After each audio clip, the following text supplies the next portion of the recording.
So after Vijayanagar empire इस video में हम बात करेंगे बहमनी सल्तनत या सल्तनत के बारे में। 1347 में स्टैब्लिश हुआ था बहमनी सल्तनत। So it was established bye Alauddin Bahman Shah, जिसको हसन गंगू के नाम से भी जाना जाता है। सो ओरिजिनल नेम था अलाउद्दीन हसन। इनकी जो कैपिटल थी वो थी आपकी Gulbarga.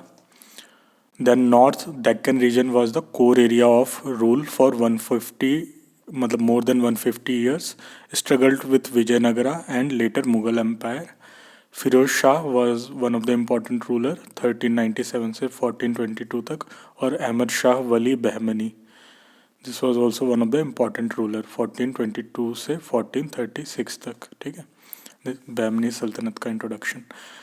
Okay, so artillery was used by both sides in war with each other, that is Bahmani and Vijayanagar Empire. That means इन दोनों लोगों के पास artillery की technology थी.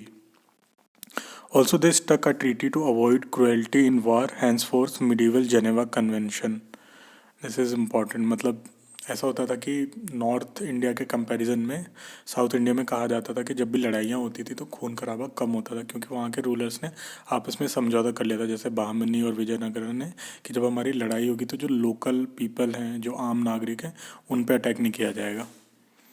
ठीक है, this accord made warfare in South India less inhuman. Right, आगे देखते हैं। 1949, following the horrors of the second world war, world's leader, अच्छा जो अभी हमने ऊपर पढ़ा ना, वो जस्ट एक बीच में फैक्ट डाला हुआ है। 1949, following the horrors of the second world war, world leader gather to sign Geneva convention. ठीक है, जेनेवा कन्वेंशन 1949 में 196 countries have ratified them and no other international treaty have reached such a broad support. This is a fact, just to reconnect the things. ठीक है, अभी हमने क्योंकि medieval Geneva convention की बात करी थी। आगे देखते हैं Tungabhadra Doab. So there was struggle between Vijayanagar and Bahmani to capture the Tungabhadra Doab. क्यों? क्योंकि ये बहुत फर्टाइल एरिया और यहाँ से उतना ज़्यादा टैक्स मिलेगा इनको। देन कृष्णा गोदावरी डेल्टा पे भी multiple parties in struggle, Reddys, Warangal, Gangas of Odisha, Vijayanagara empire and Bahmani सल्तनत। अब फिरोज शाह बहमनी जो इनका रूलर है उसकी बात कर लेते हैं। 1397 से 1422 तक read about other he read about other religions along with Quran, थोड़ा सा लिबरल बंदा था। Made Deccan cultural hub, Chishti order का सेंट बोला जाता है इसको, जो सॉरी चिश्ती ऑर्डर के जो सेंट थे ना, सूफी सेंट, बंदा नवाज गेसु दराज, बंदा नवाज गेसु दराज, ये सेटल हुए थे गुलबर्गा में on invitation of sultan Firoz Shah Bahmani. ठीक है, आगे देखते हैं। He founded city named Firozabad few kilometers from Gulbarga, built astronomical observatory at Daulatabad. ये इंपॉर्टेंट है, एस्ट्रोनॉमिकल ऑब्जर्वेटरी बनवाई थी इसने दौलताबाद में। ठीक है, किसने? फिरोज शाह बहमनी ने। इसने इसके टाइम पे जो इम्पोर्टेंट पोर्ट्स थे कोंकण कोस्ट पे, Chaul, Dabol and in Maharashtra, Chaul and Dabol in Maharashtra, Konkan coast. And इसने मैरिटियल अलायंस करा था with other kings. Ahmad Shah one Wali की बात कर लेते हैं अब। पहला फिरोज शाह था, उसके बाद आता है अहमद शाह वन वली 1422 से 1436 तक। He is associated with Sufi saint Gesu Daraz, he which was from मतलब चिश्ती ऑर्डर से थे ये। और ये जो सूफी सेंट थे Gesu Daraz, he was disciple of Nasiruddin of Delhi. पर बाद में ये कहाँ शिफ्ट हो गए थे? डेक्कन में, गुलबर्गा में। किसके इनविटेशन पे? फिरोज शाह बहमनी के। महमूद गवन, so Mahmud Gawan was prime minister of Mohammad Shah two, sorry Mohammad Shah three, and he was a Afaqi. 1463 से 1483 तक था मोहम्मद शाह थ्री का रूल। जो महमूद गवन है इसको टाइटल मिला था मलिक उल तुज्जार का, and kingdom was its peak under his guidance. ठीक है, महमूद गवन, इसका टाइटल क्या था? मलिक उल तुज्जार।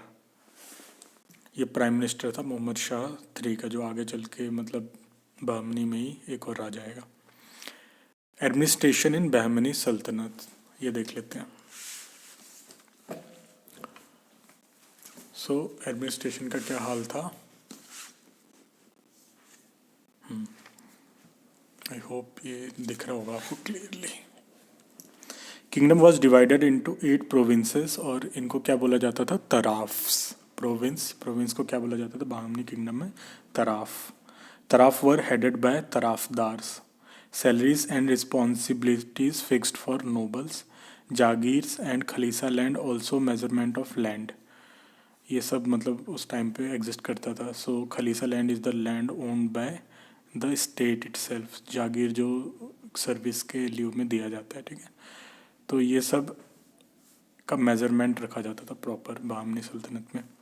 अच्छा, ये जो नोबल्स थे ना, अभी पीछे एक वर्ड आया था ना अफाकी, वो देख लेते हैं क्या होता है। सो नोबल्स वर डिवाइडेड इनटू 2, डेक्कनीस या फिर ओल्डीज, और अफाकीस या गरीब्स या न्यू कमर्स, ठीक है। ओके, जो बाहर से डेक्कन में आके सेटल हुए उन्हीं को अफाकी से गरीब्स बोलते थे। तो मोहम्मद गवन वाज अ अफाकी, जो बाहर से आके सेटल हुआ था, ठीक है। ये जो डेक्कन वर्ड है ना, दक्षिण वर्ड से आया है, मतलब नॉर्मल जो बोलचाल वाली हिंदी भाषा है ना, उसमें दक्षिण से दक्षिण हो गया वो, और दक्षिण से अंग्रेज तो बोल नहीं पाते थे, तो उन्होंने डक्कन कर दिया, ठीक है। दक्कन, दक्षिण, डेक्कन। आगे बढ़ते हैं। By 1528 Bahmani kingdom split into 5 smaller sultanates. कौन कौन सी, आदिल शाही, ये सबसे इम्पोर्टेंट पार्ट है इस पूरे चैप्टर का जो हमें रटना है, ठीक है। तो बामनी किंगडम के स्मॉलर जो थे ना, ये मैच द फॉलोइंग में आ जाते हैं कभी कभी।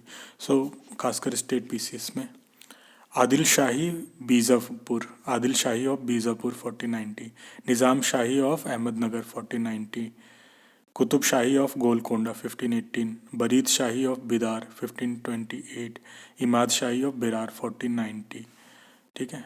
एनेक्स बाय रेस्ट 3, इन तीनों ने मिलकर इन दोनों पे कब्जा कर लिया था, ठीक है।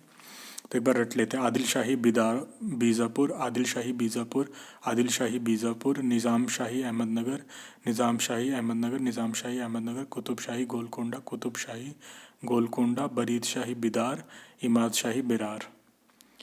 मुगल एनेक्स्ड ऑल इन 1687 में, अभी आगे जो मुगल आएंगे ना, वो एनेक्स कर लेंगे इस पूरे बहमनी सल्तनत को फाइनली 1687 में, ठीक है।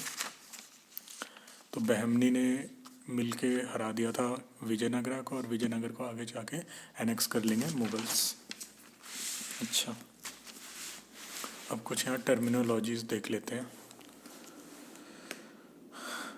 सोगडियंस, SOGDIANS, सोगडियंस, देवर बुद्धिस्ट मर्चेंट ट्राइब्स, ठीक है। ये लोग बुद्धिस्ट थे और मर्चेंट ट्राइब्स थे। ये बेसिकली एक जगह से दूसरी जगह सामान का व्यापार किया करते थे, ठीक है। अब नेक्स्ट वीडियो में हम बात करेंगे बाबर की, फिर हुमायूं की, फिर बीच में शेरशाह सूरी आ जाएगा, और आगे फिर अकबर एंड अदर तक हम जाएंगे, ठीक है। See you in next video, thank you.